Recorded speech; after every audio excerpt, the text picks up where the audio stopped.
ఎందుకు ఆయన ఉండే దుఃఖము విచారించడం ప్రార్థించడంలో రాజు ఏం చేస్తాడు? ఆయనతో దయగా మాట్లాడమే కాకుండా ఇంకా ఏం చేస్తాడు? ఆయనకు కావలసిన ప్రయాణానికి కావలసినటువంటి ఏర్పాటు చేసినాడు. తర్వాత అక్కడ మరి వెయ్యి తన పని చేయడానికి కావలసిన సామాగ్రిని పంపించాడు. తర్వాత ఇంకేం చేశాడు? ఆయనతో పాటు వెళ్ళడానికి కొంతమంది సేవకులను కూడా పంపించాడు. తన దగ్గర పని వాళ్ళని కూడా పంపించాడు. కాబట్టి ఎప్పుడు అదంతా జరిగింది? ప్రార్థన చేసినప్పుడు జరిగింది. కాబట్టి మన దేవుడు ఒకటి అడిగినా అన్నిటినీ కూడా సమకూరుస్తాడు. మన దేవుడు ఎలాంటి దేవుడు? సమకూర్చే దేవుడు. మరి సొలొమోను మహారాజు ఒక విషయం ప్రార్థన చేస్తే ఏమంటాడు? సేనాధిపతి దేవుడు. ఆయన సేనాధిపతి అంటే ఆయన దగ్గర ఒక పెద్ద సైన్యం ఉంటుంది. ఆ సైన్యానికి అంతటికీ కూడా ఆయన అధిపతి. సైన్యానికి అంతటి కూడా అధిపతి. మరి బైబిల్లో యెహోవాతో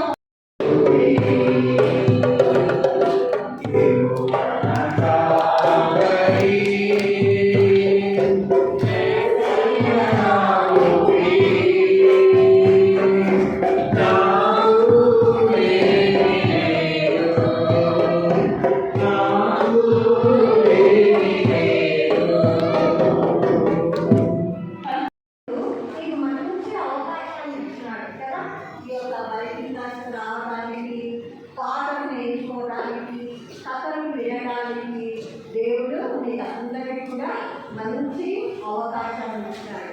అవునా కాదా? అందుకు దేవుడికి ప్రైజ్ రావాలి. ఒకసారి చెప్దాము అందరూ. సమూయేలు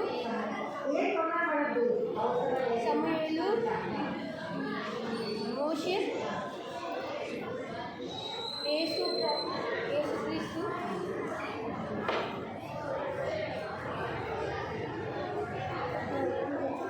నువ్వు చెప్పు నలుగురు పేర్లు చెప్పు. నువ్వు చెప్పు. నలుగురు పేరు చెప్పు.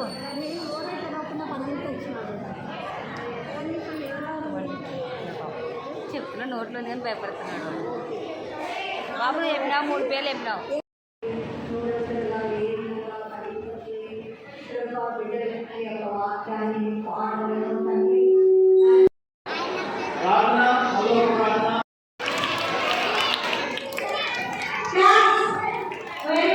ఫోటో